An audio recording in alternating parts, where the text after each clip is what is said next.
is Preeti Padmanabhan. I'm the founder of 10x Growth Strategies community. My day job, I run marketing for tech companies, startups, big companies, but this is what I love doing. I love building community. 10x Growth Strategies was built to help founders 10x their companies. And we do that by bringing the founders along with investors as well as the executives, corporate executives who can help them be successful. Let's see a show of hands. How many of you here are founders? Okay, almost like a third founders, or maybe more. How about any investors? There's like couple, three investors, okay. And then how about executives in companies? Nice, nice. So that's pretty much, did I miss any demographic, any other? Marketers. Marketing executives, great.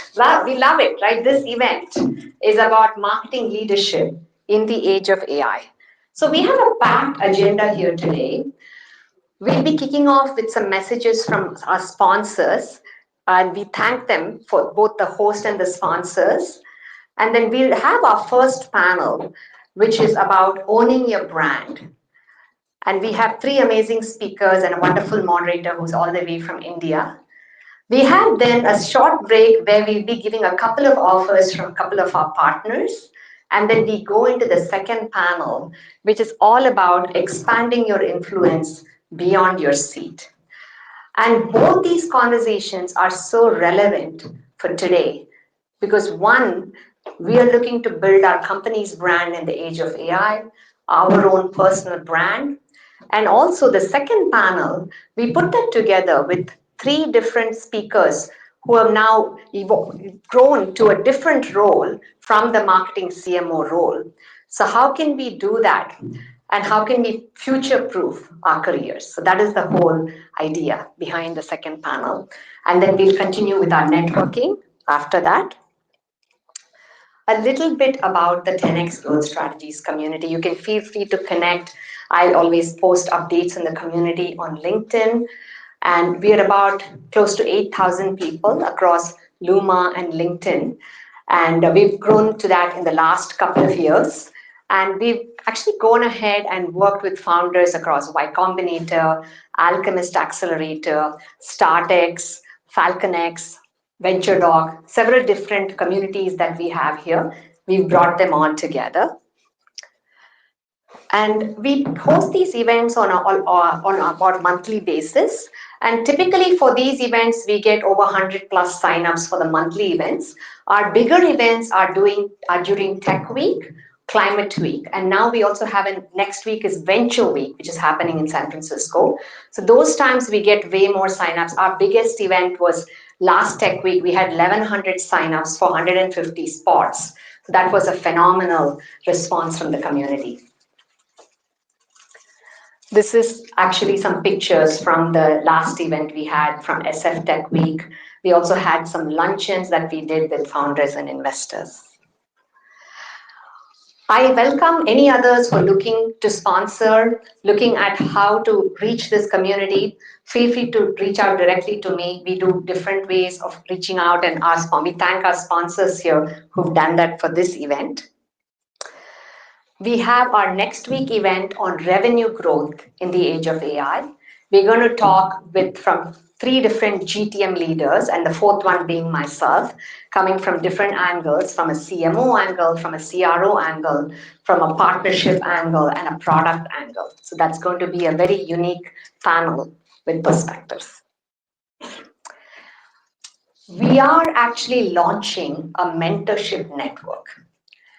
What we found out in our June event, there was a huge need for early career folks to connect with those who are been there, done that. So in that event itself, we were able to connect some people who were aspiring to get to leadership role. So most of you here are actually in the mentor state. So if you don't mind signing up as a mentor, we would love to bring you in as a 10x mentor.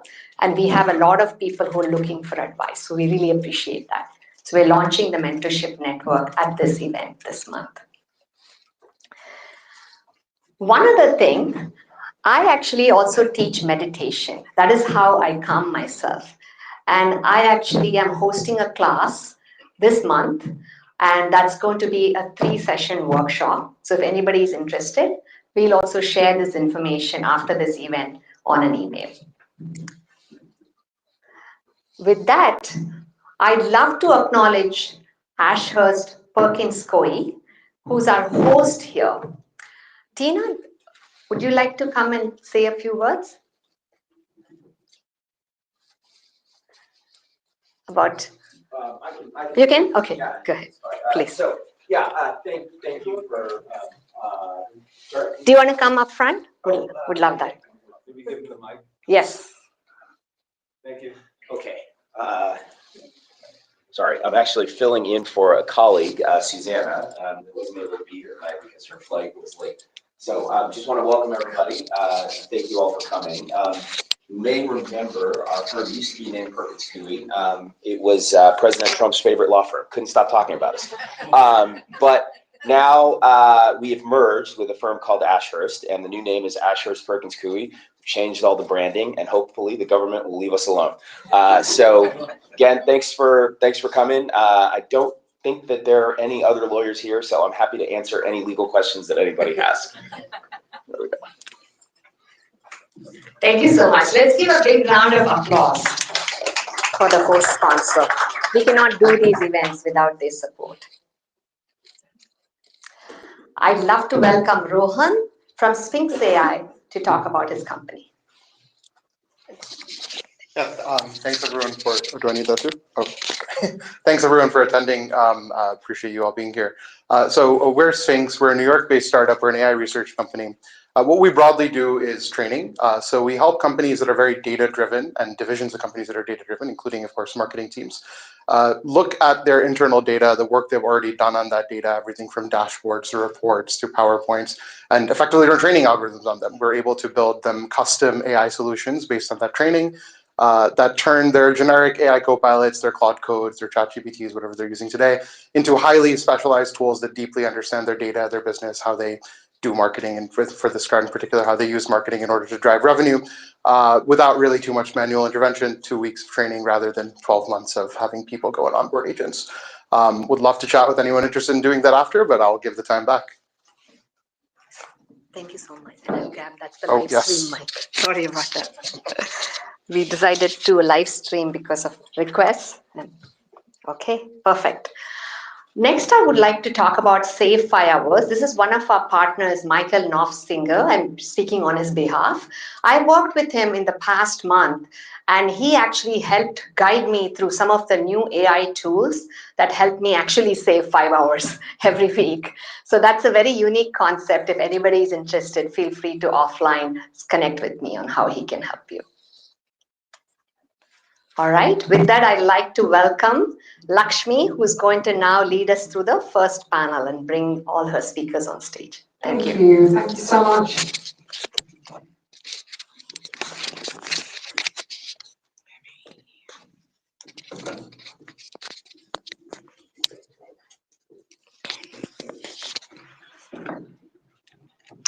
Hey everybody, good evening.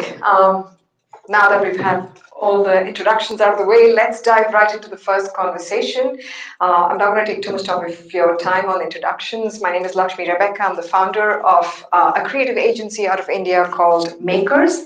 That's Makers. You would have received this on your way in, so that's us. Okay. Today's topic, I want to dive right into this. I'm very excited to talk about owning the audience in the age of AI because, you know, we work with brands across B2B, across B2C here and in India, and I have a podcast of my own. And audience is everything, but engagement is everything too, right? You can have millions and millions of followers today and very low engagement. You can also just have 1,000 followers and 1 million likes on something. The algorithms have changed, and in this era, what brands are trying to do is not just, across platforms, whether it's YouTube, LinkedIn, wherever else, and through newsletters and offline events, brands are trying to create better engagement in a world that's so much more fragmented than it ever was before. So how are some of the leading brands that we know of in the B2B world doing it today? And also in B2C. And I think we have some exciting panelists, very, very established, three wonderful women, nice range of brands and experiences to dip into with them today. So let me first welcome Lynn Lucas, who's the Chief Marketing Officer at Everpure. Thank you, Lynn. Anywhere you want? Anywhere? Yeah. Lynn just led the company's high-profile rebrand from Pure Storage and drives global marketing strategy. She built and led marketing organizations at Cohesity, Veritas Good Technology, and Cisco along the way, earning a spot on the 2023 Fearless 50 list of customer-led marketers, and holds a degree in electrical engineering and computer science from UC Berkeley. Welcome, Lynn. We have Alexandra Shapiro, the Global Head of Product Marketing for JP Morgan Payments. Alexandra has held leadership positions at JP Morgan Chase, Lending Club, Big Commerce, and PayPal. She is known for driving marketing innovation and high-performing teams, and now leverages AI agentic tools to enhance the effectiveness and relevance of JP Morgan's payments marketing strategies and campaigns. So that's Alexandra. And our third panelist today is Christine Royston. Christine has over 20 years of experience driving go-to-market transformation and revenue growth in marketing roles at companies that include Salesforce, Dropbox, Udemy, and Bitline. She was most recently Chief Marketing Officer at Reich, where she drove their worldwide marketing strategy and guided her team through the AI shift. So I think we have a very, very exciting set of speakers, and I'm going to dive right in and ask each one of you to please set some context for us. What's your team size? What's the company's last revenue, and what are you trying to move the needle to right now? So over to you. Well, so right now the team is about 260 folks in marketing full-time. Company is had $3 billion plus quarters in a row, so we are looking at closing in on $4.5 billion this year, as stated publicly by the CFO. Was there a third part to the question, Lakshmi? I've already forgotten. No, yeah, I think you're good. And good. team size, Okay. sorry, team size. Team size. Your marketing team. 260-ish globally. Wonderful. It's a very large team. I think we might have to share mics then. Yeah. So being part of JP Morgan Chase, it is a huge company with lots of people in marketing. I'm focusing specifically on payments, which is a fintech portion, I think, of the business. And as part of JP Morgan Payments team, on my product marketing team, we have about 40 people. That includes analytics. We also have a portion of the team that is dedicated, which is relevant to AI conversation, to helping us understand the customer journey and analytics component. And our revenue, I had to look it up. Apparently it's 182 billion for 2025, and the guidance was so complex. So feel free to take a look at our public earnings announcements and guidance. Thank you, Alexandra. So I'm coming from a slightly different scale. Reich, private company, we ended last year around the low 200 million ARR, and targets for this year around the mid 200 million. And then the marketing team, about 50 full-time employees, and then another 15 supported by revenue operations, web development, and data scientists. If you could please quickly outline for me and everyone here. We've got a mix of people here in the audience, founders, marketers, product managers, even I think, and investors. Who is an ICP for you? Who's your primary number one buyer, right? Customer. Because I think a lot of what you do around community building and engagement boils down to who are you trying to speak to? Sure, I can start. So the company was very horizontal. Essentially, any department, any industry, any user could purchase it. But we really tried to focus on a couple of key audiences. So marketing teams were actually one of those audiences. People who needed to use workflow management to manage their campaigns, launch new products, Manufacturing companies were another one, where they were looking at how do they rapidly iterate on different prototypes, and then professional services. So if you have to manage a lot of different clients, you might use Reich in order to manage those different books of business. Thank you. On the payment side, we offer solutions to businesses. So it could be a very small business just looking to start accepting credit cards or take online transactions, to very large businesses looking for full treasury solutions, support with working capital, liquidity. So full set of payments products, but it's primarily B2B. And then the other set of customers that I'm sure we'll talk more about is actually our non-human customers, and they're becoming more and more important, and it's a big part of our target audience. So Everpure, formerly Pure Storage, has a lot of ICPs now, and it's one of the reasons that we rebranded. So the company was founded about 15 plus years ago. It's a public company, and it was based originally on the idea that flash storage, what you have in all your phones and your laptops, would be eventually used in B2B enterprise data centers. So the original ICP was a storage director, or storage admin. We now have 8 personas, not counting AI, and many of them are C-level, CIO, CTO, Chief Data Officer, the most recent one. So one of our marketing challenges, and one we hope to solve with AI increasingly, is how do we orchestrate and customize our marketing for each of those 8 personas. Fantastic. That's a nice, big, wide range of target audiences there. So what does owning the audience mean to each of you? Right? Is it even possible today? I think, Lynn, I'd like you to take that first. Yeah, so in our pre-meeting, I said, you can't do that, right? No one can own the audience. The audience owns us. Think about it in your consumer world, how easy it is now for you to gain information on almost anything, right? Especially exponentially easier now with the introduction of AI.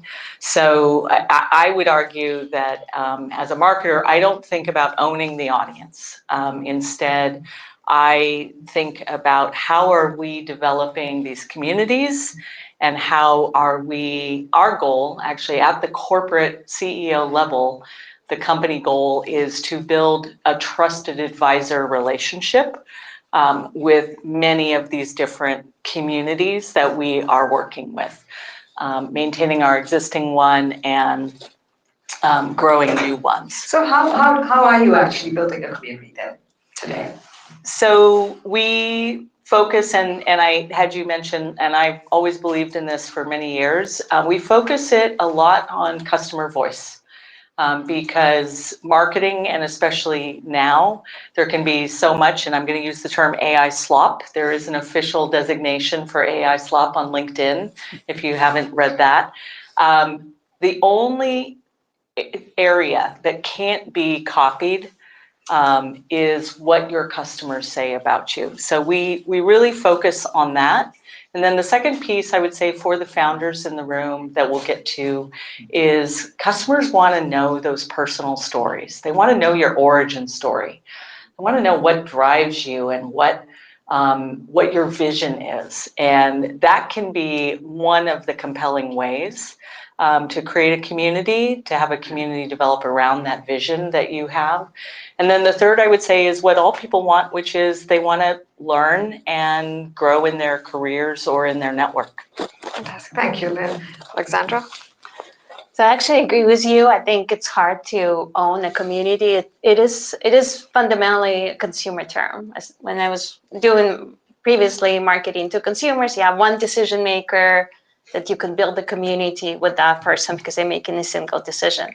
In the enterprise marketing, in B2B, and many of you I think are doing B2B marketing, we have a buying committee.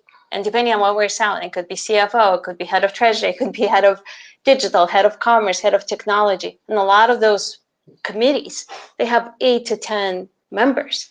And the decision journeys are long. They take sometimes weeks, sometimes months, sometimes quarters. So I don't think you can truly own a community. What you can own is building relationship, earns the trust and data and have access to that to the extent you're able to leverage some of the data and build and leverage the trust.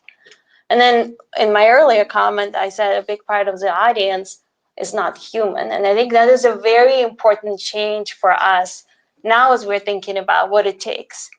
We actually have to remember that a big portion of the search and a big portion of building is coming from agents. Agents don't care about a marketing campaign. They don't have an affinity to our brand.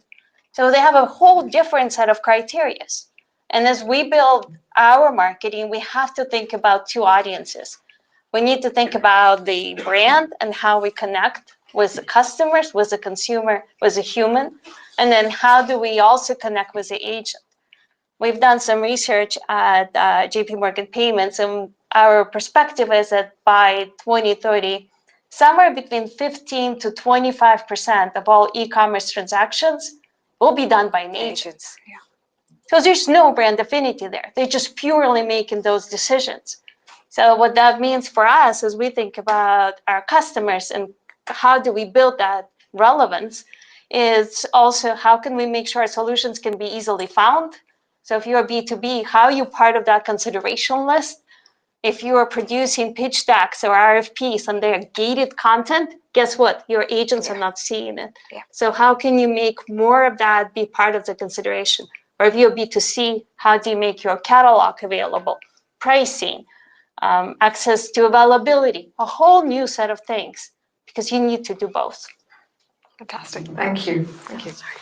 And I'll build on both of those points. I think in terms of owning your brand, I do think that with the rise of AI search, whether you want to call it GEO, AEO, search everywhere, you have to make sure you've got brand consistency everywhere where AI might be trying to discover you, your solution, et cetera. So having that is really important to owning your brand and your community. And then I think especially for those of us that are selling to enterprise buyers, multiple decision makers as part of large deals, building those communities that you own, whether it's executive advisory boards, customer advisory boards, events where you can actually have that face-to-face engagement is super important to make sure you're building those relationships and kind of balancing out the fact that there is AI out there maybe working on your behalf. You want to meet the humans. It's amazing how all three of you have said you can't own the community. And the focus is so much more about discovery and trust and advisory, right? And that's fascinating that's the common thread. Let's talk about the use of AI in content creation and distribution and for customer engagement today. How are you using AI for content creation, distribution, and better customer engagement? Would you like to go first? Sure, I can start with two examples. One on the content creation. I think like many of you, we started with, how do we create more content faster? What's that velocity of creation? And so we ended up using AI for brainstorming, for briefs, for drafts. In many cases, we were able to see the time to create a new SEO article went from 3 days to 3 hours. So massive reduction in time. I think on the customer engagement side of things, the customer experience things, AI SDRs were a technology that we were using to make sure that we were able to provide people information that they needed when they came to our website. And then when they were ready to engage with a human, how do you hand it over to that salesperson or that customer success rep? Thank you. Alexandra? So being part of a bank, I will say that we were, and we still are very careful in our positioning and our use of AI, but I actually think it's been our advantage and it has helped us, and I'll explain why. We did not rush to create content with AI, and in fact, I don't think we're still very, very careful and thoughtful there, meaning we don't do it. However, I'll tell you how we have found different uses of tools and technology. It starts with data. Remember I mentioned I have analytics as part of my team, but beyond my team, it starts with data. So we have ability to start with coming up with strategies and use our internal LLM, large language model that we all can access to help us come up with plans. So from market analysis to segment sizing, to opportunity, to revenue estimates, our marketers are able to use a proprietary LLM tool to identify opportunities. So that before we begin, we're able to use a lot of data and insights to inform our strategies. And we have later built out our personas, agentic personas, and I'll talk about that later, probably that's going to come up again. But personas are very helpful because it gives us opportunity to test our messaging, how it resonates. In other words, we use technology before we create. And then we also use technology later. When we rolled out content, it allows us to see, did the campaign perform? What was the results? Can you tell me common triggers, other common drivers? So help us understand and analyze. Linked to that, all the other signals we get, either from engaging with our salespeople or our support teams, all of those signals make campaigns more effective on the back end. But the interim part, the actual part of creating content, is still deeply human for us. Thank you. So I think we're a blend between the two. So we think about our AI strategy in 3 pillars: AI as a teammate, AI as a tool, and brain fog, AI as one more pillar, which will come to me in a minute. Not a replacement. Actually, I think that's a really interesting topic, right? So, and actually our CEO and our CHRO have gone on public record. We need more people. We're a growth company, and AI is a tool for velocity. So we started in marketing more than a year ago on, I think in a similar way with the technology discussion using data, to try to solve the problem of going from one persona to like 7 in 2 years. And that's not just a content creation problem, but that is a massive orchestration problem. And my headcount wasn't growing nearly as fast as the GMs were inventing products. So we had done, fortunately, we had done true persona research just as I arrived. We have now augmented that with an interesting tool called Evidenza, which is allowing us to do more rapid persona testing. We are building AI agents for each of the personas, and then we have invested in a customer data platform where we own the data, and that is in production, and we are beginning to use that to roll out more customized, personalized microjourneys. Because my vision is that, as for B2B, to Alexandra's point, our buying decisions are on average 25 people. We have seen, we also use AI very much, it's actually ML technically, for predicting pipeline. And we have seen customer journeys with 380 people in it for some of the largest global banks, unnamed. And so I would like to be able to deliver each of the folks in the buying committee the same personalized experience that you would have as a consumer on Amazon.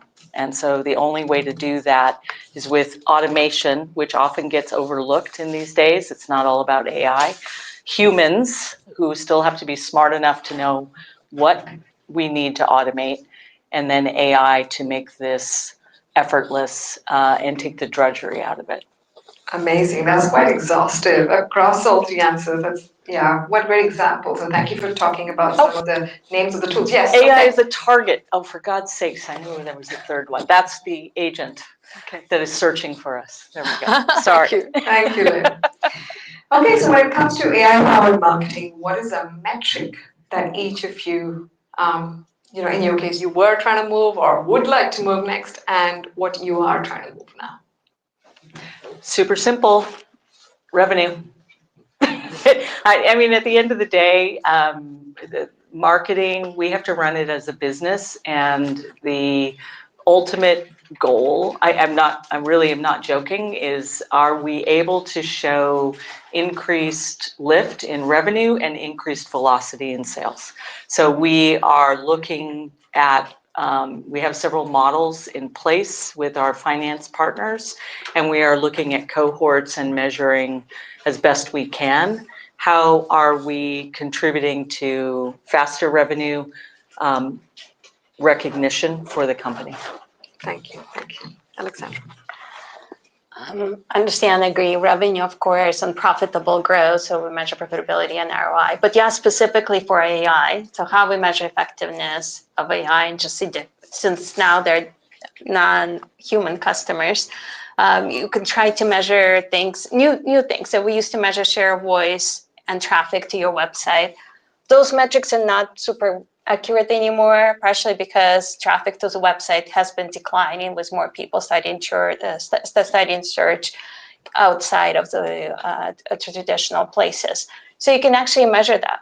Does your brand show up in the search terms related to your keywords? Are you showing up? Are you showing up in contextual search? Because if you are not showing up there, just like you were measuring SEO, no different with AO or GEO, you have to measure that to see if you're showing up.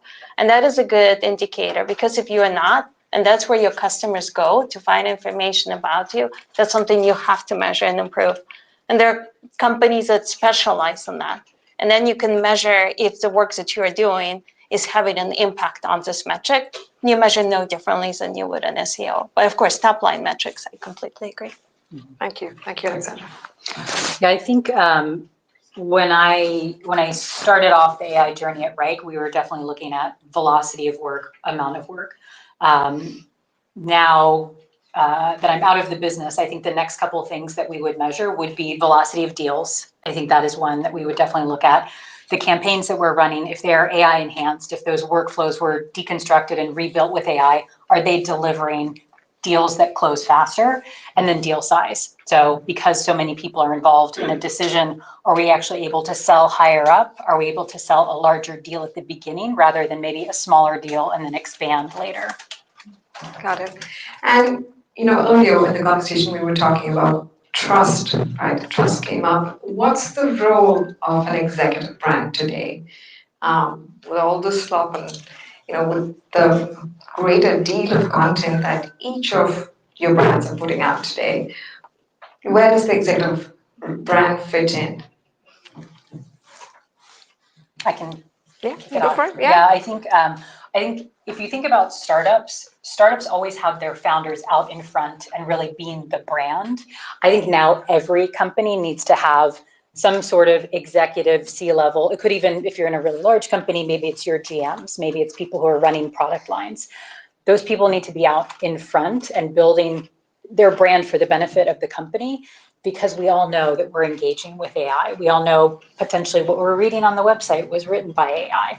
And we want to hear from humans. We want to engage with humans. And so that brand is important, whether you're building it on LinkedIn, whether you are hosting a podcast, whether you're meeting people at events like this. So I think it's really important in terms of building trust when we are all overwhelmed with a lot of content these days.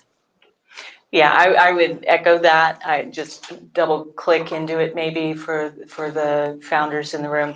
So we, with my communications partner, started the first executive thought leadership program, and really, I think, thoughtfully worked on what are the 2 or 3 themes. And that's probably the advice I would give in terms of building that trust. Is it can be very easy to be swayed from, based on what's going on in the rest of the world, to be on, message to message to message. And I think doing exactly what Christine said, but then also making sure that you have either a couple of themes or a through line so that your audience can really understand the essence of what you are trying to build trust in. And that would be the advice. It's easy to go and maybe be prompted by your board or your investors to be, oh, we got to be talking about this or we got to be talking about that. You'll never get the traction, and therefore you won't get the trust in your intended community. I'll add that it is very important for us in the business of managing money and moving money to have trust. And our people as humans, where ultimately they're helping us build relationships. And when you think about if you're an enterprise customer or you're a small customer, but especially if you're an enterprise customer and if you have a problem, you want to make sure that there is a person who you can call, not just a system you can log in. And so it's a big part of our brand platform and brand strategy is delivering on that promise on trust and then helping our leadership team and our executives and our representatives leverage technology to ultimately drive those very human interactions. Use technology before the meeting. There's so much you can do. You can do deep research. You can be really well prepared for every conversation. And now with the tools we have, we can know so much more and have really thoughtful preparations with our clients. But nothing will replace this human relationship. And so we continue to invest in that. Thank you. And the one question that I think every marketing leader has, what is the biggest challenge? What is the biggest worry around the use of AI in marketing? So we're working on two things. So we are a data company at heart. We store many of the world's largest companies' data, and it doesn't matter if they're large or small. So we are focused, and I have found that it's really interesting. A lot of companies at their corporate level will talk about holding that trust, being very secure, offering solutions that way. As marketers, with these new sets of AI tools, I have found that many are not thinking enough about where the data that you have is going with some of those new tools. And if you believe that data, along with our people, are our strongest asset, then you want to be really careful about making sure that your data is not going to be even inadvertently used inappropriately or perhaps breached. So that's one area that we worry about when we look at every single AI tool. And then the second area is we have been working in marketing for well more than a year on AI. We believe in innovation. We want every marketer to grow. Now we are at the stage where governance of AI workflows across different departments or functions is becoming more of an opportunity, because we have Claude deployed for everyone in the company. So anyone can create a marketing workflow, which is awesome as a chief marketer. And we need to have some rules around how are we allowing innovation to flourish, but we have governance of these marketing workflows because they have real impact on the brand and on ultimately the trust. I'll bring a very specific example, something that you actually mentioned earlier, agentic personas. So this is we actually also used evidence at one point. It's a great opportunity to practice with, if you haven't, I don't know how many of you, raise your hand if you have agentic personas deployed in your company. Just a couple. I highly recommend. So think about first do research, come up with your target clients, and create an agent. Use the same Claude and ask Claude to be your customer X or persona X. And I think it's a really great tool. It can give you feedback on your marketing campaigns. It can tell you everything, subject line feedback, what ads work better, feedback on creative, an amazing tool. We have built personas for multiple segments, and we will continue to expand number of agents because they're really fantastic thought partners. Now here's the caveat, and you ask where it could go wrong. Well, personas are only as good as the data that you fit in, and they try to please you. I don't know if you've noticed, but Claude is the number one pleaser in the world. All of them, they just flatter you all the time. They flatter you all the time. So you build personas with the best conviction you have and with the best data and input. It will spit back to you the information, but now it just will be very polished and very convincing. So I think as you work with the tools, keep that in mind and think of right away, how do you build a persona that has a contradictory profile, that thinks like a devil's advocate? Maybe is a persona who uses your competitor's products. so they can be more honest with you and you're getting better data. And I think that's just some of the learnings, but with all the tools, always think about the direct and the unintended consequences as you start using them. Thank you, Alexandra. I love thinking about the devil's advocate, the partner to push me on what I'm thinking about. I will also say, a big concern of mine is around workflow proliferation. When we were starting to push my product marketing team to use AI to think about creating messaging frameworks that would be easy for our sales teams, our CS teams to access, they discovered there were a couple other departments, not in marketing, building those frameworks. And so it really brings up the question of, the governance around how does work get done? Where should that work originate? And then it starts to have me think about org design. Do I need to really think about the organization of my marketing team? Because now if people can do a wider set of work, do I need to think about different job descriptions, different ways that the teams are organized? So it's definitely something that is top of mind for me. Thank you. Thank you. I think we have a few minutes for a few questions from the audience, or the question. We can pass a mic around. All right, yeah, you come to the podium. You want me to use this mic on the? Yes, please. And please, may I request everyone to just put your phones on silent. Thank you. So thank you, panelists. My name is Alex Ortiz. I'm with Bright Growth. I'm curious, as a marketing leader, how are you using AI for your function, meaning decision support, management, oversight? Obviously, we're hearing stories about how you're taking it through your organization, your marketing, but how about you personally? How is AI helping you do your job? You want to start?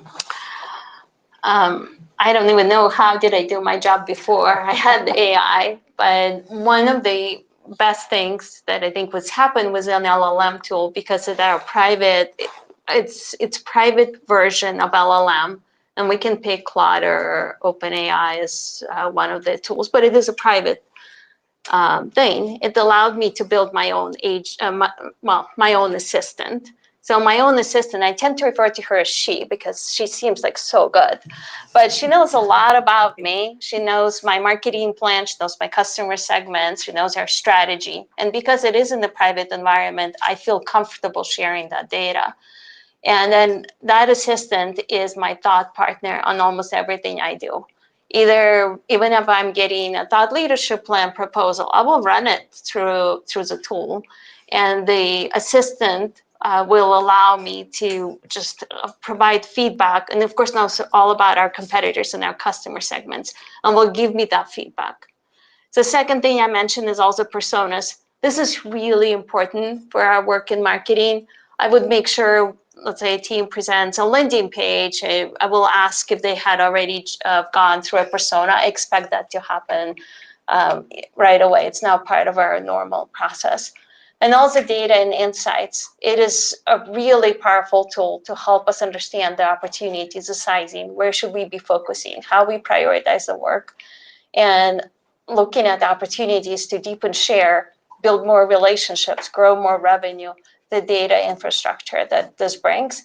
And because it is all within LLM, it allows me much easier to ask simple questions instead of having to go to a platform, download like a Tableau report and try to figure this out. I can just ask a query as a chatbot, and I will get answers back. And that makes my life so much better. And then only back, but we'll create actually a PowerPoint deck with the answers. So significantly changes my life.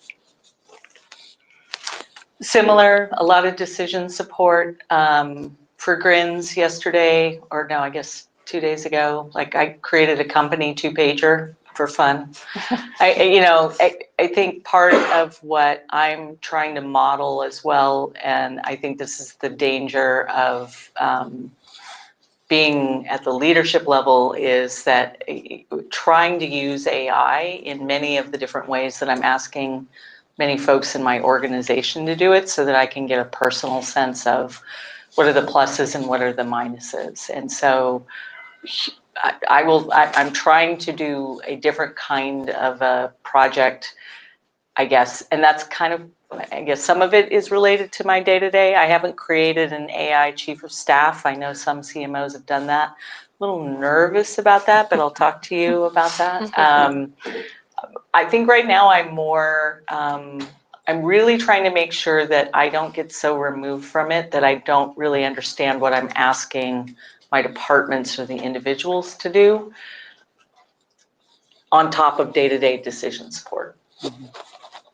Yeah, I think it's a great question, because if you are telling your teams they need to use AI, you have to be able to use it yourself, and kind of show that you're walking the walk. And I think, I have, I'll call it a light chief of staff that I was using to kind of look at my inbox, my calendar, previous one-on-one notes to help me get prepped for meetings. If I was meeting with a customer that I was an executive sponsor for, can I go and look at, the sales team's recent calls? Can I take a look at the status of their account, status of their contract? So kind of pulling all that data that either I'd have to ask the AE to pull for me, or I'd have to go and dig in all these systems, but just basically a briefing doc in order to get ready for that next meeting. Thank you. Yeah, I think we have room for one more question. I think you raised your hand first, please. Thank you, Alex, for that great question. Hi, my name is Akhil. I'm a techie. Thanks for your wonderful insights. I have a question on the AI or AEO or GEO, whatever you're referring to. So what are your strategies on the AI engine optimization? And are you also surfacing your ads on ChatGPT? Thank you. Yes, a huge part, AI is a target. And so strategies, we use a tool to try to measure our brand visibility and citations. We use it across the 5 major LLMs, and each of them have different preferences. So we are really trying to hone in on where we think our personas are primarily, which ones they're using. But a lot of that is YouTube, Reddit, and deep knowledge-based content. We actually haven't, maybe because of the nature of our business, we haven't seen an enormous drop in web traffic because our content is so technical. And would say we are now experimenting with ads, but not on ChatGPT. Our audience is more on Reddit, and so we are starting there. I think for us, the first step was measurement, and it's just the metrics we didn't have before. And so it started was figuring out how do we measure this, which ended up being, maybe we use the same company, we should talk. Ended up trying to figure out who is the expert in this, and then hiring that company so we can start measuring, so we can see the impact of any work. And largely then from there, that builds our work plan and what we need to do with the right content, and also, like you said, for each of the segments and personas, understanding the relevant channels, the questions they're asking in those tools, so that we can again see how the output of that is reflected. Similar, we used a third-party tool to measure citations and be able to pull all that data that maybe you would have used a traditional search tool for in the past. We also really shifted our teams to think about it's not SEO or AEO, GEO, it's search everywhere. We need to have the same team that's thinking about this, think about it holistically. And we were beginning to invest more in, I'd say, brand, where historically we would have been very, very heavy in demand. And I think that investment in brand, whether it's PR, whether it's making sure you're showing up in news sites that can be scraped, super important. And similar, testing ads on Reddit, testing ads on ChatGPT. It was early days when I left in terms of results from those. And maybe one pragmatic thing for founders, since you're probably like, wow, budgets, tools, what's that? How many of you listen to Lenny's podcast? Yeah, okay. He has a really great episode early last year. You can test your AEO visibility without having a tool. It's A/B testing. It's manual, but you can do it. And then YouTube, Reddit. And then I'll add that, again, think about your agents and what they're using to find solutions and make sure that information is public and easily available. If you are a consumer company, and because I'm on the payment side, on the merchant services side, if you're selling products, make sure your catalog is easily searchable. Make sure your pricing is transparent. If you have agents making purchases on your behalf, you have to think about, now if you're on B2B side and maybe you're delegating authority to agents, you really have to think about governance for the agents. What are they allowed to do? Or if you are selling B2B, then make sure the information that you're keeping as part of your sales process is easily accessible to agents. You have reference files on your side, references on your side. So you kind of have to rethink, what are you making publicly available if agent needs to find this information so you can show up in the search results. Thank you. Thank you so much. That was amazing. And I think that's all we have time for today. Thank you so much, everyone. Thank you, Glenn, Alexandra, and Christine. Now, Preeti, if I may just borrow the mic for 2 minutes. Sure, please. Thank you.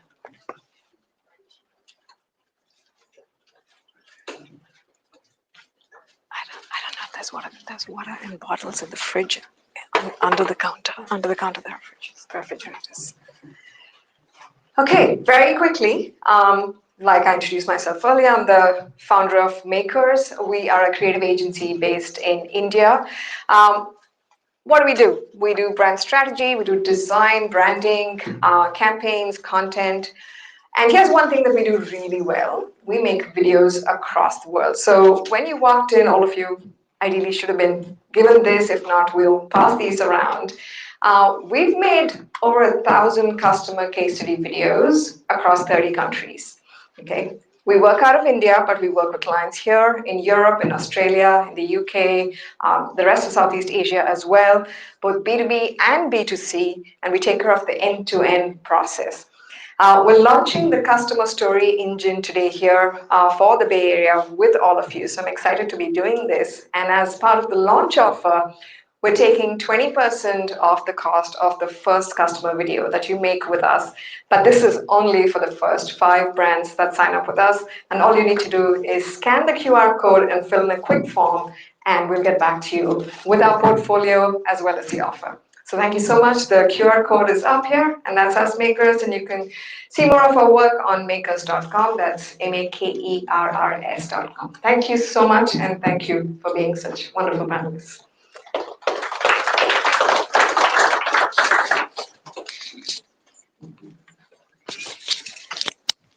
Thank you, Lakshmi, and Lynn, Alexandra, and Christine. Let's give another big round of applause for this fantastic panel we had here today. I heard several insights. I heard building customer trust, building a community, being where the customers are, building an AI digital twin, which I also need to learn how to do, several different ideas. So we had a fantastic session, but we have more today. So first, I'd like to welcome our next sponsor. You might have been wondering, what is that robot that cooks? So I'd love to invite the founders of Nosh on stage to talk about what they're building.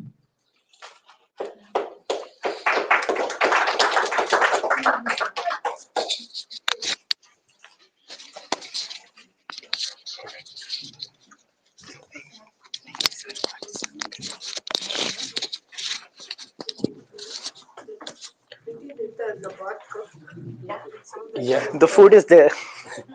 So before we go there, how many of you like want to eat healthy? I only heard the word healthy, so And how many of you feel that your food is broken? Like you want to eat something, but you are not able to get the food as you like. Okay.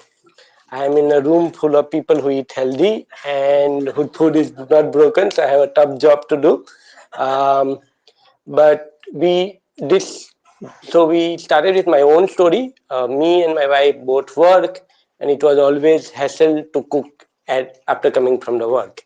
And we can hire someone. It was easy. but then we are very choosy about food. We wanted food the way we like. And that's where I started thinking as an engineer, can I build a robot which will cook as I say, right? And that resulted in this product. So normally, like, eating healthy is hard in today because takeouts are easy, but they are full of sugar, sodium, fat that you don't want to consume. Ready to eat, loaded with preservatives, the ingredient that you can't even pronounce. So, and cooking daily, it's so much hassle, messy, and not sustainable for someone who work and career oriented. So for them, we build NOS. NOS is a robot where you load the ingredient, command it to cook, and it will make complete dish automatically.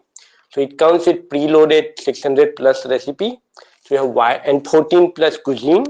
So you have wide variety of option to pick from. Just command it, and it will make you real food from your ingredient without any preservative, without any higher sodium, etc. And you can completely customize it. You can customize to your salt level, spice level, and fat level. You can even change the recipe. What it come preloaded with, you can change the recipe freely and make it continuously. So Preeti is our proud user who use it.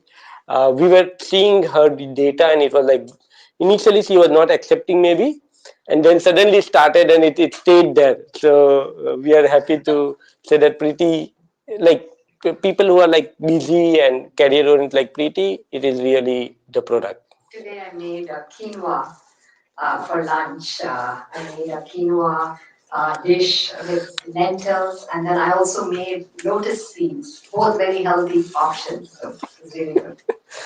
Yeah, and we have quite a few dishes nowadays. So maybe after the session, you can drop by. You can try out different types of dishes. There are 4 or 5 dishes which we have cooked, and we have samplers there, so you can come and you can taste. And since this section is about offers, so I'll cover that also. So yeah, actually Nosh is at $1,500, but you can reserve it just with $29 refundable, and then probably you can. We keep doing demos also. You can experience it. You can learn more about it. You can reach out to us, and gradually you can pay the balance, and deliveries will be in and around November. So yeah, thank you so much.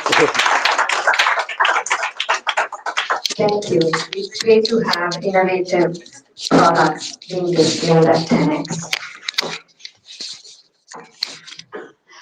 Next, I'd like to welcome Susan from How Women Lead. While she's coming up, a little bit about How Women Lead.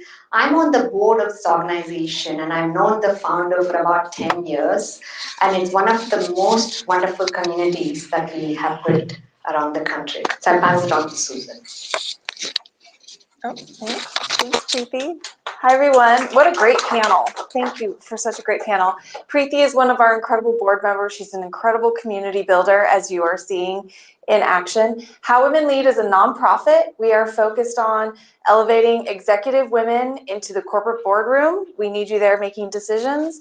Into venture investing. We have a venture investment arm that focuses on women-led teams and investing in women-led founders, so getting more women into venture. And then we have a whole philanthropy arm as well, pairing executive women with social impact leaders to help get your expertise into their hands to grow their organizations. So more women in the boardroom. We have our annual Get on Board Week conference starting September 14th. There's a code up here. You can QR code it to get 15% off any virtual event. And then we also, there's been lots of conversation about branding, personal branding, corporate branding. We run a thought leadership program at How Women Lead to help get your thought leadership out into the world. We need more women quoted in the media. And so this is a QR code to email me. We'll set up a time to chat, and I can give you big discounts on our thought leadership program. So thank you for including us, Preeti. Great event. Thank you, Susan. With that, I'd like to welcome the next panel on stage. I'd like to welcome Scott, Cherise, and Ravi to get on stage. Let's give a big round of applause.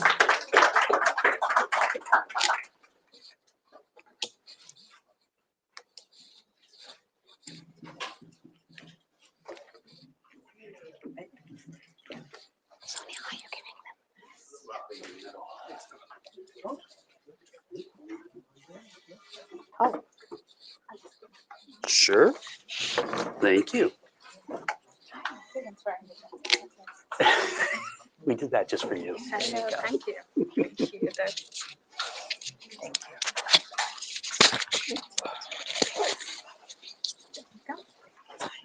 It's comfortable. Thank you.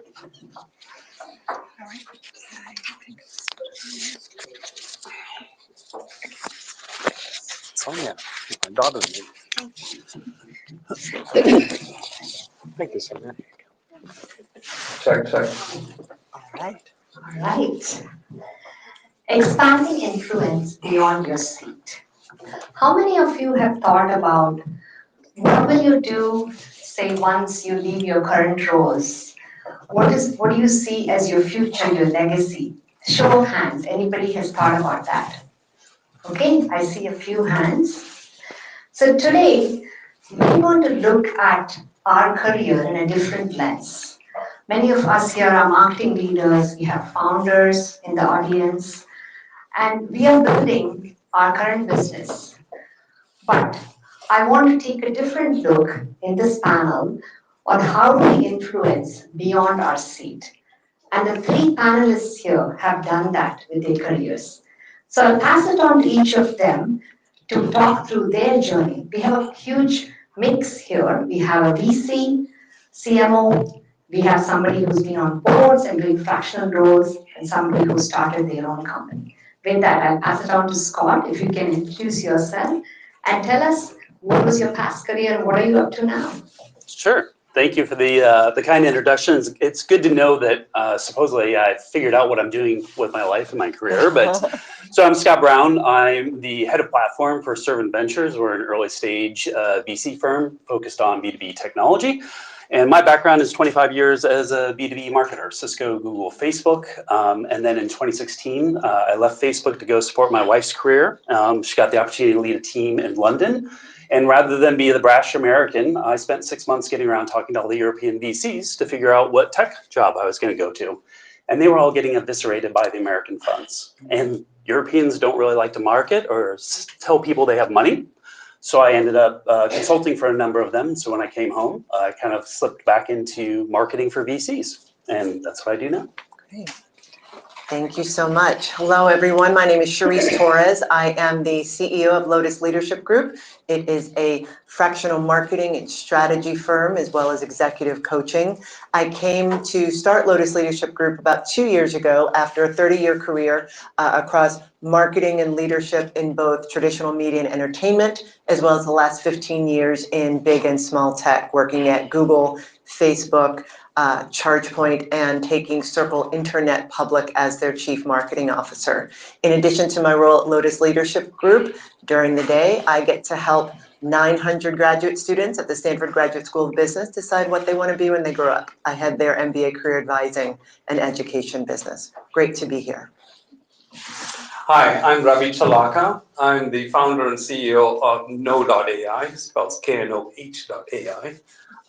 We build investment decision platform for venture capitalists because they have to go through a ton of scattered data and they have to analyze and go through due diligence or sort through a number of investment requirement opportunities and figure out which ones they're going to invest based on theses. Prior to becoming a founder, I was a CMO of a startup company that got acquired. I've had, again, 20 plus years of experience, mostly in marketing, but also in product management. And it's been mostly in the tech world. Started off mostly in storage, Everpure, like I was in Hitachi, NetApp, and several other companies, and then switched over to SaaS because I wanted to switch away from hardware only to learn about SaaS, which was the fastest growing thing over the last 10 years. So here I am trying to figure out how to build a new SaaS product. Fantastic. In that note, was this move from a CMO seat to what you're doing now, Ravi, was that deliberate or did that happen? I'd say more organic, although the planning was deliberate. So you don't say, okay, I'm going to go from here to that. That's my next one. Let me work towards. So the way I approached it throughout my career is, in whatever role I was in, I was looking to expand to see what other problems can I solve. When I was in marketing and when we lost the VP of product management in the last company, the CEO came and said, hey, can you run product management temporarily until we find someone? Next thing you know, I was running it for 3 years. But I really loved solving problems that the company had. So pretty much every time. Then when we came in the last 12 months, the primary focus was we're going to get acquired. And so we needed to talk to about 30 different VCs and investment bankers and potential acquirers. And so that became a primary part of my role. And so I was always looking for that opportunity to solve the real biggest problem that I could go and help solve. Now that is how opportunities come, which you don't know what comes. But what you're doing is you're constantly preparing, which is deliberate. However, opportunities are when they come, you're ready for it. Yeah, that's great. I think being ready for the next opportunity. Scott, we all here are aspiring to be CMOs, CXOs in our careers. Is that the pinnacle for our careers, or should we be thinking about it differently in this age? That's a question that probably requires heavy drinking to get to a real answer. I mean, look, everything's changing, and like Ravi was saying, I think a lot more of, especially the executives that I talk to on a daily basis now, are looking to solve problems, like work with good people on interesting problems and like advance yourself and not worry so much about the title. So as part of my role, I deal with a lot of go-to-market executives as they're looking to get placed into early stage startups. And I have so many CMOs coming to me saying, I don't need to be CMO again. I don't need the headaches. I just want to work. I actually want to do marketing, and I don't want to necessarily manage the board and everything else. And so I don't know that, there are individuals who always want to be CMO. They want the title, and God bless, they can do that. But I think there's a lot more people who are just saying, I just want to do good work and learn something and be fulfilled and not necessarily work all the time. Yeah, no, that sounds good. One of the things we were talking about when we were preparing for this panel is also to think about like not being scared by the current job situation, right? That's such a big issue. Everybody is wondering about it. So thinking beyond the seat certainly will help achieve that. Right? So Sharice, want to hear your perspective. You're now expanded to board roles, having a fractional company. Beyond your operator role, what were some things that you discovered that you could do outside the CMO role? Yeah, it's interesting. I did not begin as a traditional CMO. Similar to you, Ravi, my role outside of the tech industry was more akin to product management. I was a general manager running a $3.5 billion global business in licensing at Nickelodeon, whether it be traditional consumer products or ultimately our streaming and downloadable video and video games. When I came into tech, they expected something a little different, right? In those days, about 15 years ago, if you didn't have an engineering or CS background, they really weren't interested in you working in product management. So I decided to look at a portion of my previous experience and say, okay, as a general manager, I'm responsible for every piece of the business. Marketing is one piece. I can do that. But similar to what you said, Scott, the success in my career has really been about solving problems. Either going to a company, identifying the intersection of their primary challenges or goals and my expertise, or helping them understand how their product fits the needs of their customer. I think the best marketers are those that, as Lorraine Toohill, the CMO of Google, would say, know the magic, know the user, connect the two. It's not just about knowing your product inside and out. It's about knowing what is your end user, your end consumer, whether that be a business or an individual, what do they really need, and how can your product help make their lives easier, help them meet their business or personal goals. So all of that, regardless of industry, my career has come down to solving problems, understanding the market, and understanding the end user. Wow, fantastic. What a great summary. You've been a very successful operator. I have a follow-up question on that. Sure. Now that you've moved to the other side as a board member, how do you then look at your role right now when you actually are not there, actually doing the things? How do you approach your board roles?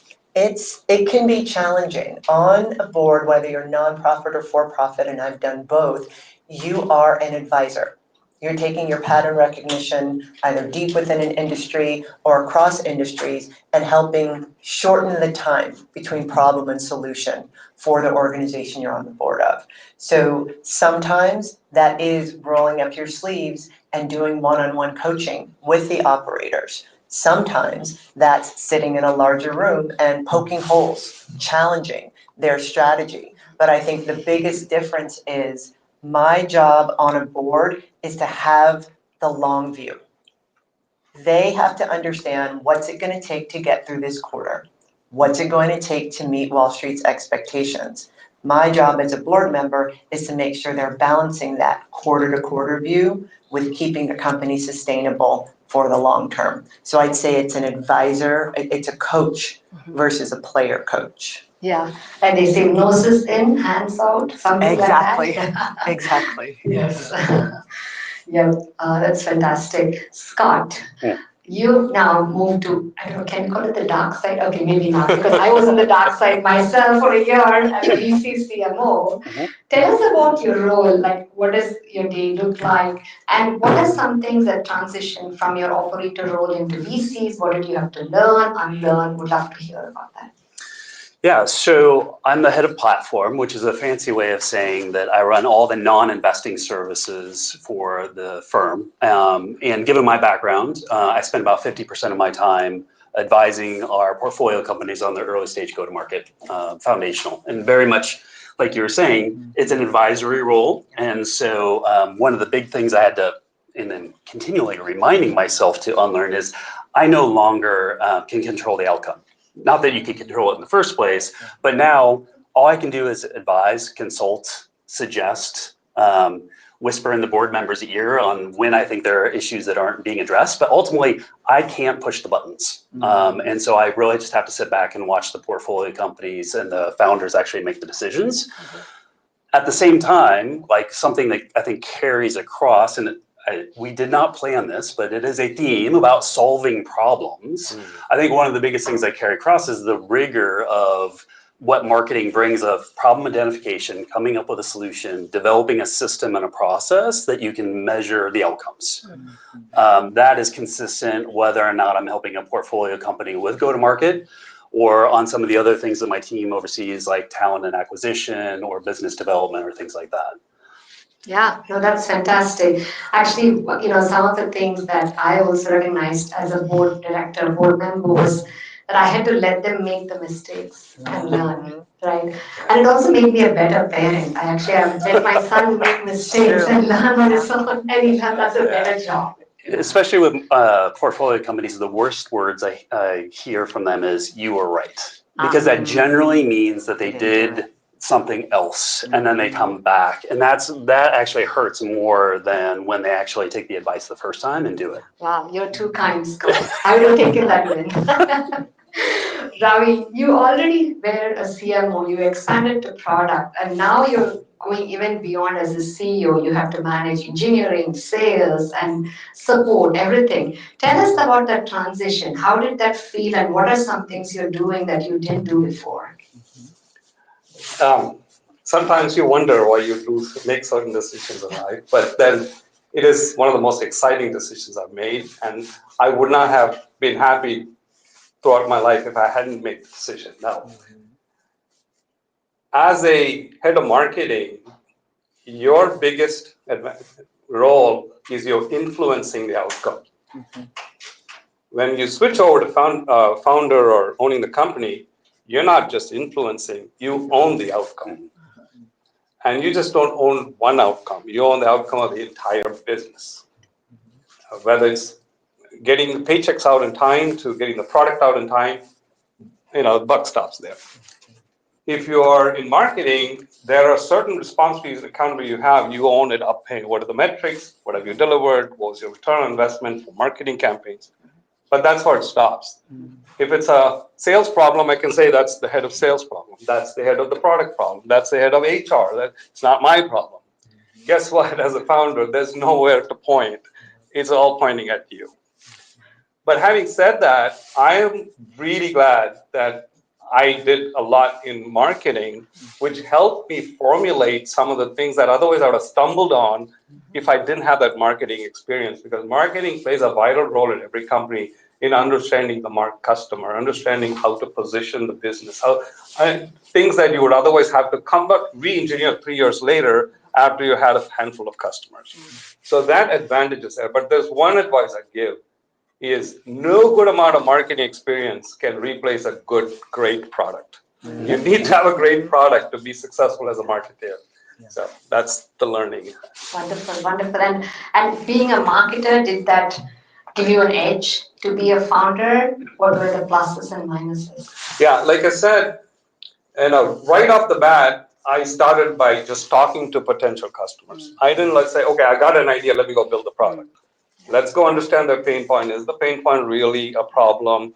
Market sizing and who are the personas I should talk to? I kind of had all that in the back of the head. I didn't want to kind of jump in and say, here's the product, would you like it? Yeah. So marketing really helped me in that planning process. Wonderful. VC path, fractional CMO, CEO, so many different paths. How does one choose where to go? Anybody, if you want to take Cherise or Scott? Yeah, I've always looked at my career as, I've never been one to have a 5-year plan or a 10-year plan. And as a career advisor and coach, it's probably an odd thing to say.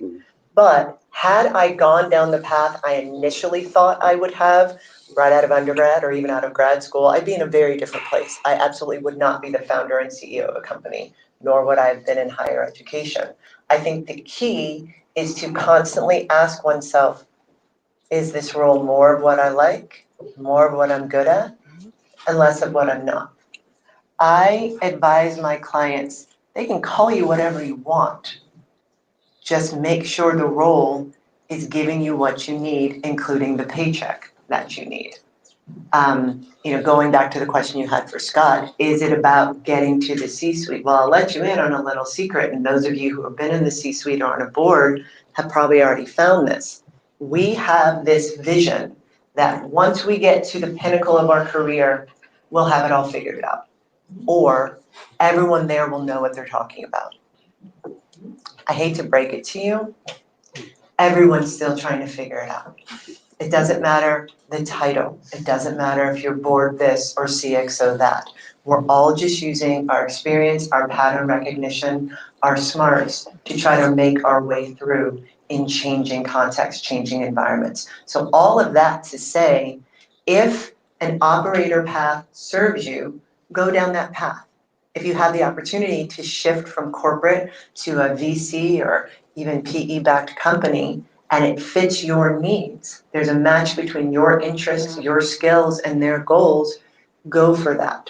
Careers can be very long, and there's no need to stay on one path as long as you are the one defining what success looks like.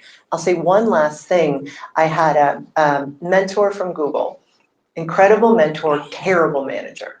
Found that a lot in a lot of my corporate roles.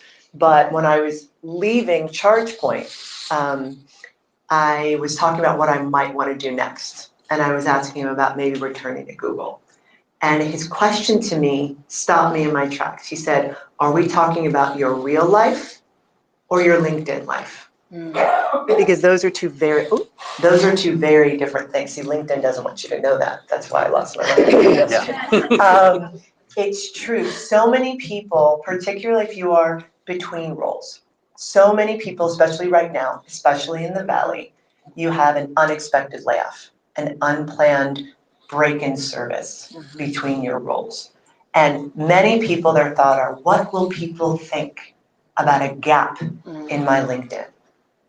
Nobody's looking at your LinkedIn. The only reason they're in LinkedIn is if A, they're looking to hire someone, or B, they are looking for a job. You have to look at not just what is the role that I want, but what is the life that I'm trying to build. And shifting from operator to advisor, owner, or founder at key points of your life can help you build that life that you want. So you have a bigger life, not just a bigger job. Wow. Wonderful. Wow. you can just drop the There you go. Yeah, that's big enough. If I may, I'll add a little bit of perspective on that. Actually, that happened to me, right? I was caught off guard in a prior VP of marketing role. After growing the business 50% year over year, I was told that, that's I no longer can work there. Thankfully, I had built this community. I'd already started working on this community just because I was so passionate about building community, and it was something I would do evening, weekends. And that in turn helped me a lot. That's how I landed my VC role in between, because of the community, because I had interviewed, I had been on a panel with the VC. And in 6 weeks, I was able to turn it around. And that's happened time and again for me because of the community that I've been able to build. So that's one thing I welcome everybody to think about. We don't need to wait till we finish our careers to do something that is about building our own brand, starting a podcast, some ways by which we can actually get that outside role that we build for ourselves. With that being said, I'd like to hear from our panelists, what are some strategies that you see effective, right? Is it relationships? Is it building a brand? What are some ways can people actually explore or find these potential roles that you have pursued? Maybe start with you, Scott. I think the biggest thing is just to be authentic to yourself, and figure out what's going to be something that you can continue to do every day for the next 2 years. Because to the earlier panel, it's just like messaging and positioning. About the time you're sick and tired of saying something is about the time somebody's going to say, that's interesting. I've never heard anyone say that before, right? So, you've got to get out there and figure out how to propagate your message. If that's relationships, great. If you like to write, great. If it's podcasts, great. But do something that's authentic to yourself, because one, you'll stick with it because you enjoy doing it, and two, you'll come across as your true self. And so for me, it was solving problems. I just was helping out VCs in Europe, and suddenly they start asking me for more and more help, and then I suddenly did a career shift without even realizing it. And that has continued to this day. And so, yes, I like to write and promote myself a little bit on LinkedIn, but I don't do it every day. I don't go for the viral hits. I don't do all those inauthentic things because that's just not me. So whatever you do, make sure it's for you. I'll build on that because I think my experience has been quite similar. Like you, Preeti, my last corporate role, I did not leave by choice. It was a layoff, the first in a 30-plus year career. And after I dusted myself off because it did knock me down, I'm not going to pretend it didn't hit my ego. I took time to remember who I was, and not just what brought me joy, but what lit me up about my job. And what I realized was where I spent the majority of my time before and after hours was coaching, whether it was formal mentorship programs for interns, helping college students or alum from Stanford GSB where I went to school, helping mid and later career people on my team find and develop their magic. That's what I enjoyed the most. And if I think about what my brand was, that's what people always said about me. So when I had the opportunity to start my own coaching and fractional advisory business, and then go back to a place I love, a place that made me the leader I am today at the Stanford GSB, I never thought I could build an entire career just on the parts of my jobs that I liked. Let's sit with that for a minute. If we think about the traditional definition of success, it's climbing the ladder, it's grinding, it's hustle culture, it's doing what you have to do to get to what's next. And I'm not going to lie, that is a part of it. But at the end of the day, you can very successfully build a career that's based on that intersection of your personal passion and professional skill. And it took getting knocked on my butt by an unexpected layoff for me to remember where my magic was. And now I get to spend every day helping other people discover theirs. Wow, amazing. Yeah, sure. We all start off in a certain functional area or job type, and then in the first part of your career, you're just moving up the ladder. At least that's most people's goal, and that's your framework. You know what the next step is. You're a manager. You're an individual contributor, manager, director, VP, CMO. But at some point, this going up is really not learning a whole lot more in the business, and you become more vulnerable, especially if you're in marketing. Those marketers, you already know what I'm talking about. One of the, sales and marketing are the easiest to go out if things don't work out pretty well. They find someone else. This is why I'm going to come back to what I first said is, throughout your career, what you really want to aspire for is, what other problems can I solve and am I good at? That is outside of my comfort zone. In my case, I even did sales at one point. I did business development, and then I did product management, which I loved doing, building products. And that made it more stable for me. When we, in the last job, about when the COVID hit, we had to lay off close to 40% of the company. And especially if you're getting paid the most, some of the higher executive level, you're first to go because they can save a lot of money. But because I was able to solve other things, I was less indispensable than others. So that is my advice: is don't look for that next gig. Look for all the problems you're very good at solving, because you'll become more stable, and that next gig will appear to you because you can go solve that. Yeah, fantastic. Thank you. What questions can we answer for you? And whoever has a question, request you to come to the podium and ask that. You have a question? Wow, did we answer all questions? We scared them away. Yes, please. Right here.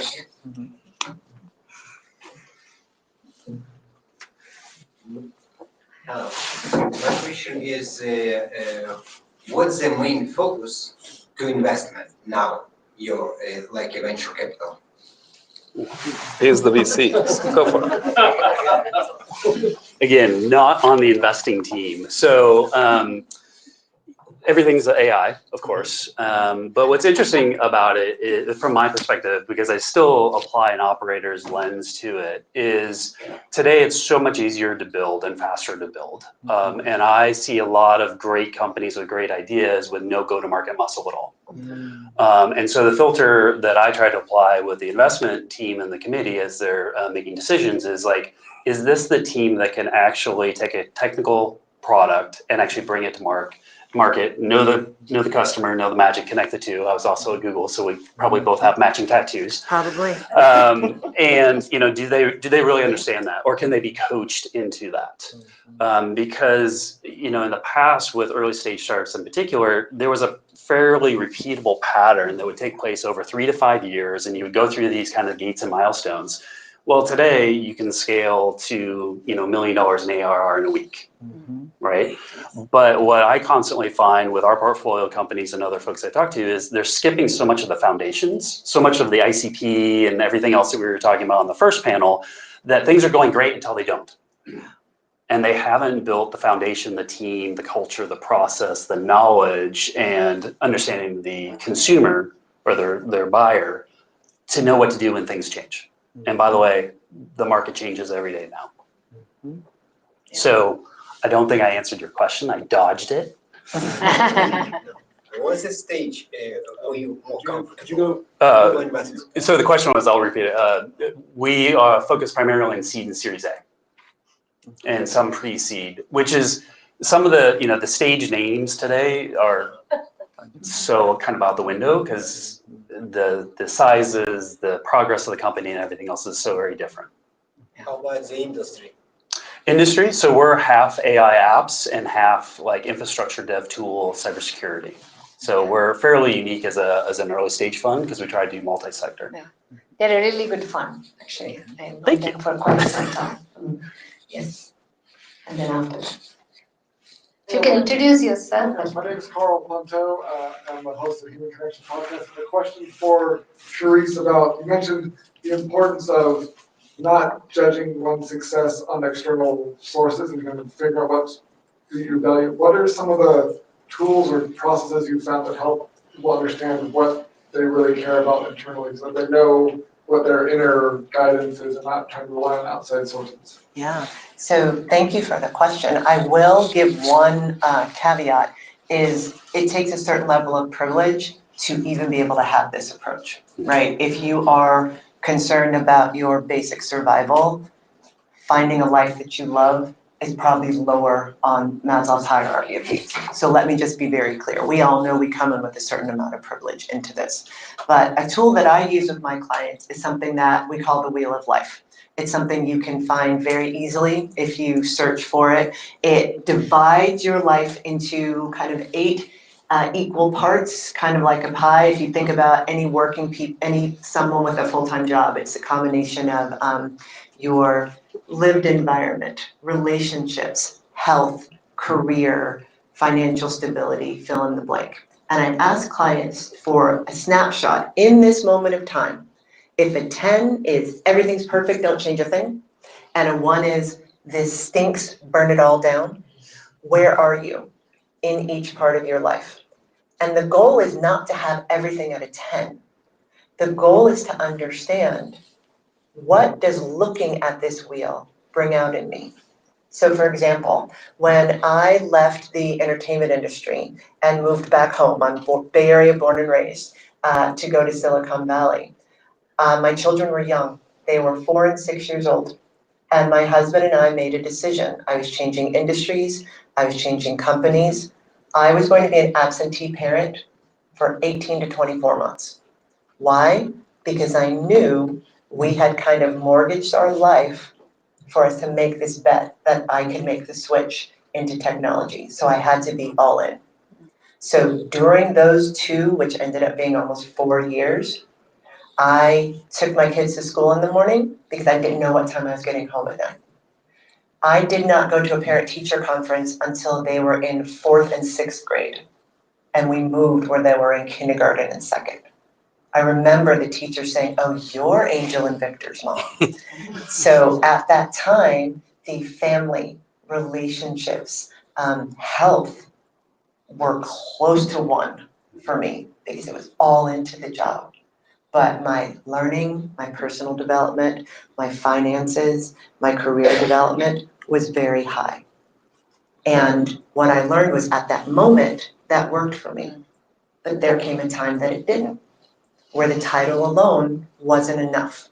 I wanted to see my kids grow up. I wanted to have hobbies. When I was laid off, I realized I didn't have a single hobby. I couldn't even remember what I used to do in my free time. So this is a very long-winded way of saying, I really like once a year, if you're going through a lot of change, maybe once a quarter, take a look at what are the main areas of your life and how would you rate them and what comes up for you. That resonance or dissonance with that score, with those pictures, tells you if you're satisfied with where you are, how fulfilled you are, and if you want to make a change. Thank you. Thank you, Sherry. Sargam? Beautiful glasses. This is Sargam here, and thank you for your inspiring stories. I have a very heartfelt question. I come from the biotech world, from QA, QC, oncology projects, and now I'm the head of business for an AI software startup company. And I always hear that if you want to go back to the corporate world and go into BD, you'll have to go somewhere really down there and then come up. How much truth there is in this? You want to say it? I think if you have the basic skills, you can adapt yourself to pretty much any job within a certain range. Now, you couldn't become a software programmer if you didn't have the skills, but if you have communication skills, people skills, understanding the environment, relationship with cross-functional team, those are some of the basic stuff. Almost every job I took up or every promotion I got, the first year was scary. I was like, I'm really not ready for this. But then 2 years later, because of that fear, you're able to pick up much better than if I didn't have that fear. So that fear is a natural occurrence for you in order for you to speed up your learning. So I'd say go for it. You shouldn't feel like you're falling behind.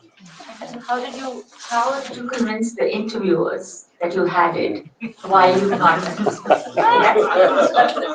Well, something, Yeah, go I'll ahead. jump in for you, Ravi, and I'm sure you'll have things to add, but what I found is there are industry-specific roles or industry-agnostic roles. And you mentioned you have a deep background in biotech, oncology. There are companies where that functional knowledge is at a premium. You know, when I'm speaking either to private clients or Stanford GSV students, they're going to VC or PE-backed companies that are very deeply into real estate or very deep into fill in the blanks, let's say it's your background. So even though, say you don't have a sales background, but you know this industry cold, going in, and the key is to talk about that intersection of your expertise and their need. So no, I may not be I might not have 10 years of advancing experience in business development, but I have 15 years of experience in this industry. I'm an industry insider. I know where the bodies are buried metaphorically. I know what the pain points are, and I can help adapt our product, adapt our sales pitch to what's needed in this industry. So I think it's really important to look at both your functional and your subject matter skills, because both are valuable. You just have to find where your background fits a gap for the company. Thank you. Yeah. Anything else to add, Scott? No, I mean, convincing somebody is always the toughest, right? Because they're going to be biased against believing you, and they're looking from their heuristic of, do you fit this perfect box, right? So it's really about what's your lived experience, what's your subject domain expertise, what are your skills, and how do you like use the mental judo on them to maybe say like, well, I don't fit perfectly the square box that you have, but here's how I can be valuable to you. And, you know, in terms of convincing people, this is something that I have always done. This is what I suggest to people that as I'm coaching and mentoring on interviews, it's like offer up something of value, right? Like make an introduction, do a follow-up, you know, create something to demonstrate outside the conversation that you actually have what it takes. And don't expect anything in return. Don't expect that that's going to move the needle, but you'd be surprised how often people are like, oh, okay, you've actually demonstrated you're going the extra mile and you know what you're talking about. What I've realized in this change that I love I don't want to go back to the lab and do research. There you go. I think these are very, very important, whatever you told us. Great. Thank you. Thank you. Good luck. Yeah. Any other last, yes?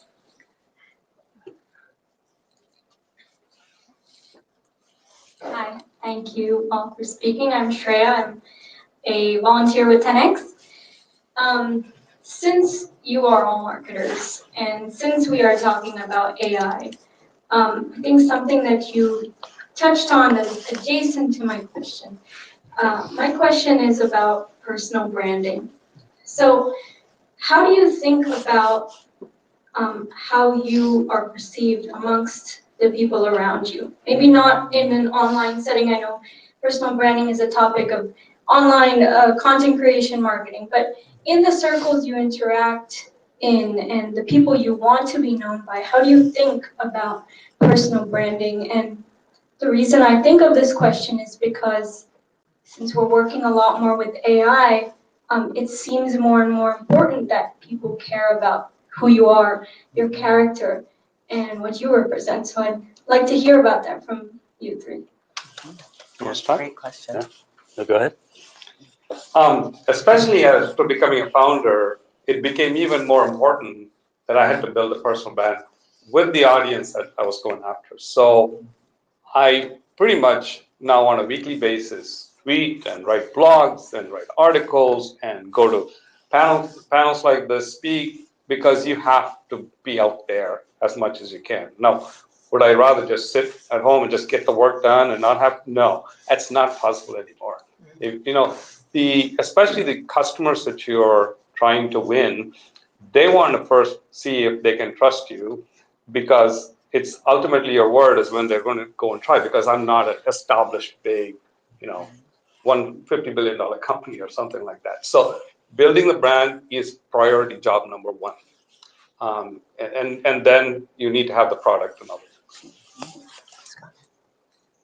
It's high pressure. Yeah. Again, I think it comes back to being authentic to what your brand is. And so for me, I've always, while I love to be on stage, my natural role is to be the wizard behind the curtain, helping somebody else really get the limelight. And so it's very difficult when you see everybody else having the most amazing time ever on LinkedIn. And by the way, they're not. There's something going on in their life that is not great and that they're not telling you about. And that's what I constantly remind myself. And so it's like, I don't think a personal brand, you have to be overly promotional. You just have to be authentic to who you are. Yeah. And so a lot of my brand, especially in my role today, is helping founders and their teams figure out their own problems. And do I need to sit there and say, oh, I'm the one who came up with the idea, which 9 times out of 10 I didn't. I just asked some questions and kind of pointed them in a direction. I don't need to be in the spotlight. And that's what I've decided is my personal brand. So that doesn't necessarily play well today when everybody's out there doing the latest, greatest, newest, best thing. But in the long term, that's who I am. So it's interesting, because I think mine is going to be somewhere between the two. Who would like to guess, for every open role that is out on LinkedIn, how many applications do you think employers receive? Just shout out some numbers. 10,000. 3,000. 10,000. Anywhere between 4,000 and 1.2 million within 36 hours. Why? AI, baby. Anyone can take a job description and ask their agent of choice, fix the gaps in my resume to match this. The resumes will be perfectly manicured and have a great screen. The challenge is, with so many applications, companies are resorting to AI to screen. The differentiator, human relationships. Yes. It's not just about getting a referral, but if you can have a conversation with someone, whether it's a first, second, third degree connection on LinkedIn, someone you worked at a prior company that has a connection there. Your human relationships make a difference, because everyone can look perfect on paper. So when I think about personal branding, yes, it's about being authentic. I think it's about being consistent in who you are and how you deliver. I have spent a grand total of $500 marketing Lotus Leadership Group. That's it. All of my clients come from referrals. Full stop. And I'm able to keep a business moving where I have to turn business away because I consistently deliver. Whether this person worked for me in the past, whether as a mentor, whether they're a current coaching client, whether it's a GSB student that has a success story of working with me. So consistency and human relationships, I find, are the great differentiator in the age of AI, number one. Number two, be who you are. I'm gonna go back to what Scott is saying in authenticity. I initially, when I started Lotus Leadership Group, thought that I needed to appeal to everyone. I listed out everything that I'd ever done and said I offered advisory services for that and coaching for that. And a mentor of mine said, no one knows what to go to you for if you say you offer everything. And be clear about who you're targeting. I work with everyone. I have clients from all backgrounds. But because there are not many people in the C-suite who look like me, Black and brown women tend to gravitate towards me. And I know that I can empathize with their lived experience. So instead of apologizing for that, instead of thinking that's a failure of my business, it's a unique differentiator. To many people, this is never going to look like success. So I stopped trying to look like what success was supposed to look like. And I just showed up as myself, built my relationships, and was very consistent with the quality of work I deliver. Wow. Well, I'll take this opportunity to give a plug for 10x. It's authentic. It's where authentic conversations like this happen. It's consistent. We do this 12 times a year or more. And it's all about building relationships. That's why we're here, all of us, right? So if there are any final thoughts, anything that you think the audience can do like in the next few months, any final takeaways before we close? Well, if you're young and looking for a job, make connections. Only way you're even going to get that first interview. If you're a founder, make connections. Only way you're going to have a meeting of a prospect meeting is that. And then if you are in marketing, try to do something that you're not comfortable with, but you enjoy doing it, whether it's a hobby or actually some other area of influence. So that's the advice I'd want. I'd say my biggest takeaway is think broadly about your network. So many people just think in the professional context, colleagues at my past role or my current role. Think about school, both your undergrad or university or graduate school. If you're the parent of children, think about other parents there, religious organizations, hobbies or clubs that you belong to. I always laugh because my best friends, I forget that they are really freaking accomplished at what they do. So don't be shy about telling people around you, regardless of context, what you're looking for next, because you never know who's listening and you never know what connections they have. I'll build on both of your comments, which is, we all tend to get into our jobs and we focus on the issues that we have and we get heads down and we look inside the organization and we solve things. And I would just challenge you all to have at least one conversation a week with somebody outside of your work. My early mentor in my career told me, you are never as important to your own company as you are to someone else's. And some of what we talked about earlier in this panel is you have to make yourself available to those opportunities. And the only way you're going to do that is by talking to people who aren't currently in your kind of zone in similar field. So get out there, be curious, talk to people. Well, let's give a big round of applause for this wonderful panel here. Thank you. Thank you for being here. Thank you for organizing. And thank you for the first panel also. One more round of applause. And thank you all for being here. One quick shout out to all the volunteers. If you can raise your hands. There are a lot of volunteers that check in, with the slides, right? Thanks to all of you. That's how we're able to make this happen. And thank you. Please do enjoy any food and networking and be here next time. Thank you. Leave